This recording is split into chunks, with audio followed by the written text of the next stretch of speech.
నమస్తే అండి. నేను రత్నపిల్ల. సుత్తితో ఒక దెబ్బ వేశామనుకోండి బండరాయిని, అది ముక్కలవ్వదు. ఆహ్, సుత్తితోనే దెబ్బ వెనక దెబ్బ ఏసిన ప్రతిసారి ఏమవుతుందంటే, అది క్రమంగా బలహీనపడుతూ వస్తుంది. కానీ మనకి ఏం కనిపిస్తుంది? చివరి దెబ్బ ఎప్పుడైతే వేసామో అప్పుడే రాయి పగిలిపోయిందేమో అనుకుంటాం.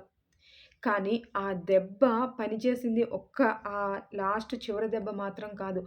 అంతకు ముందు వేసిన ప్రతి దెబ్బ కూడా దానికి పునాదిగా పడింది. అలానే మన జీవితం కూడా. అలానే ఉంటది. ఒక్క ప్రయత్నంతోనే విజయం అనేది రావడం చాలా అరుదు. మనకి కావాల్సిందొక్కటే ఎడతెరిపి లేని ప్రయత్నం. అంటే ప్రయత్నం చేస్తూ ఉండాలి. మన మీద మన నమ్మకం ఉండాలి. ఎన్ని ఎదురులొచ్చినా, ఆటంకాలెదురైనా మనం వెనక్కి తగ్గకుండా మన ప్రయత్నం ఎప్పుడైతే చేస్తామో, ఆ ప్రయత్నం ఎప్పటికీ విఫలం కాదు.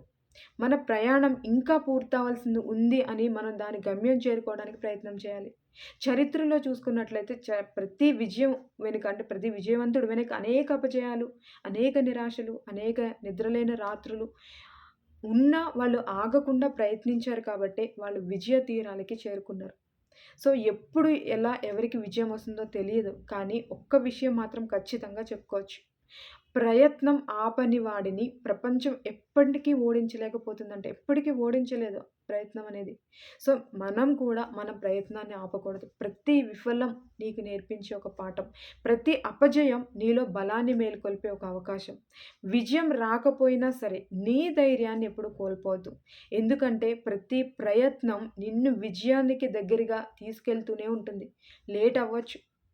నువ్వు వేసిన ప్రతి దెబ్బ ఏదో ఒక రోజు నీ విజయ తీరానికి తీసుకొని వెళ్తుంది. కాబట్టి ఒక్కటే మనందరం గుర్తుంచుకోవాల్సింది విశ్వాసం, సహనం, కృషి. ఇవి ఉంటే ఖచ్చితంగా మనం ఏదో ఒక రోజు విజయాన్ని సాధిస్తాం.